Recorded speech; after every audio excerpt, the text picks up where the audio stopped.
আপনি কি কখনো ভেবে দেখেছেন রোজা শুধু একটি আধ্যাত্মিক ইবাদতই না, এটা কিন্তু আমাদের শরীরের জন্য উপকারী। আমরা ছোটবেলা থেকে শুনেছি রোজা রাখলে তাকওয়া অর্জন হয়, গুনাহ মাফ হয় এবং আত্মা পরিশুদ্ধ হয়। কিন্তু আজ আমি আপনাদের রোজা নিয়ে এমন কিছু বৈজ্ঞানিক ব্যাখ্যা বলবো যেগুলো শুনলে আপনি অবাক হবেন। আপনি বুঝতে পারবেন যে ইবাদত আল্লাহ আমাদের জন্য ফরজ করেছেন তার ভিতরে লুকিয়ে আছে গভীর স্বাস্থ্য উপকারিতা। প্রথমে আসি রোজা রাখলে শরীরের বিষাক্ত পদার্থ বের হয়ে যাওয়ার প্রসঙ্গে। আমাদের শরীর প্রতিদিন খাবার খায়, প্রসেসড ফুড খায়, চিনি খায়, ফাস্ট ফুড খায়। এগুলোর ফলে শরীরে টক্সিন জমে। কিন্তু যখন আপনি রোজা রাখেন 8 থেকে 14 ঘন্টা, কখনো তারও বেশি সময় কিছু খান না, তখন শরীর এক বিশেষ অবস্থায় চলে যায়। এই অবস্থাকে বিজ্ঞানীরা বলেন অটোফেজি। অটোফেজিকে সহজ ভাষায় বলতে গেলে শরীর নিজের ভেতর বিষাক্ত কোষগুলোকে নিজে থেকে পরিষ্কার করতে শুরু করে। নোবেল পুরস্কার বিজয়ী বিজ্ঞানী ইউসুনেরি ওসুমি 2016 সালে এই অটোফেজি নিয়ে গবেষণার জন্য নোবেল পুরস্কার পান। তার গবেষণায় দেখা গেছে নিয়ন্ত্রিত উপবাস শরীরের কোষগুলোকে পুনরুজ্জীবিত করতে সাহায্য করে। অর্থাৎ আপনি যখন রোজা রাখেন শুধু আপনি আপনার ফ্যাট খালি রাখেন না, আপনার শরীরের ভেতর বড় একটা ক্লিনিং প্রক্রিয়া শুরু করে দেয়। এবার আসি ওজন কমানো ও মেটাবলিজমে। আমরা দীর্ঘক্ষণ কিছু না খেয়ে থাকলে আমাদের শরীরের গ্লুকোজ কমে যায়। কয়েক ঘন্টা পর গ্লুকোজ কমে গেলে শরীরে জমে থাকা ফ্যাট ফুরাতে শুরু করে। এটাকে বলে ফ্যাট বার্নিং মোড। আধুনিক বিজ্ঞান এখন যেটাকে বলে ইন্টারমিটেন্ট ফাস্টিং, তার সাথে রোজার অনেক মিল আছে। বিশ্বজুড়ে এখন মানুষ ইন্টারমিটেন্ট ফাস্টিং করে ওজন কমাচ্ছে। অথচ আপনি আমি বহু বছর ধরে রমজানে সেই পদ্ধতি অনুসরণ করে আসছি। রোজা ইনসুলিন সেন্সিটিভিটি বাড়ায়, মানে শরীরে চিনি ভালোভাবে নিয়ন্ত্রণ করতে পারে। এতে টাইপ 2 ডায়াবেটিসের ঝুঁকি কমে।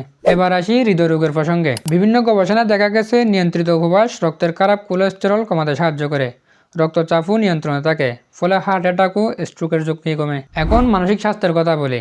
আপনি কি কখনো খেয়াল করেছেন রোজার সময় আমাদের মন অনেকটাই শান্ত থাকে? কারণ রোজা শুধু শরীর না, মস্তিষ্কেও প্রভাব ফেলে।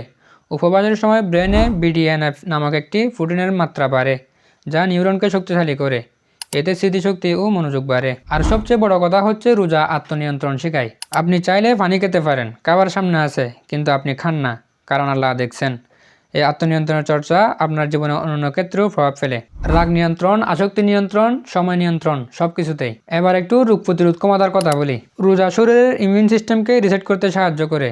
এমন কিছু গবেষণায় ইঙ্গিত পাওয়া গেছে দীর্ঘ সময় না খেলে শরীর পুরনো দুর্বল কোষ ভেঙে নতুন কোষ তৈরি করতে উৎসাহিত হয়। তবে একটা গুরুত্বপূর্ণ বিষয় মনে রাখবেন, রোজার উপকারিতা পেতে হলে ইফতার ও সেহরিতে অতিরিক্ত ভাজাপোড়া, অতিরিক্ত মিষ্টি, অতিরিক্ত খাওয়া থেকে বিরত থাকতে হবে। রোজা রাখলাম আর ইফতারে 10 রকম ভাজা খেলাম, তাহলে উপকারের বদলে ক্ষতি হতে পারে। রোজা আমাদেরকে শেখায় সংযম, শৃঙ্খলা, কৃতজ্ঞতা।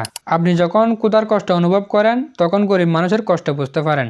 এতে সামাজিক সহমর্মিতা বাড়ে, মানসিকভাবে আপনি আরও মানবিক হন। সবশেষে একটা কথা বলি, 1400 বছর আগেই ফরজ হয়েছিল রোজা। তখন আধুনিক বিজ্ঞান ছিল না, ল্যাব ছিল না, গবেষণা ছিল না। কিন্তু আজ বিজ্ঞান ধীরে ধীরে আবিষ্কার করেছে এই ইবাদতের ভিতরে লুকিয়ে আছে শারীরিক, মানসিক, সামাজিক অসংখ্য উপকারিতা। তাহলে প্রশ্ন আসে, রোজা কি শুধু একটি ধর্মীয় রিচুয়াল নাকি মানবজাতির জন্য পূর্ণাঙ্গ একটি জীবন ব্যবস্থা? আপনি নিজেই চিন্তা করুন। রোজা রাখুন শুধু সবের জন্য না, নিজের আত্মশুদ্ধি ও নিজের সুস্থ জীবনের জন্য।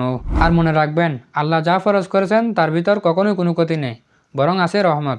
ভিডিওটি ভালো লাগলে শেয়ার করতে পারেন। ফেসবুক থেকে দেখলে ফলো আর ইউটিউব থেকে দেখলে সাবস্ক্রাইব করার অনুরোধ রইল। আসসালামু আলাইকুম ওয়া রাহমাতুল্লাহ।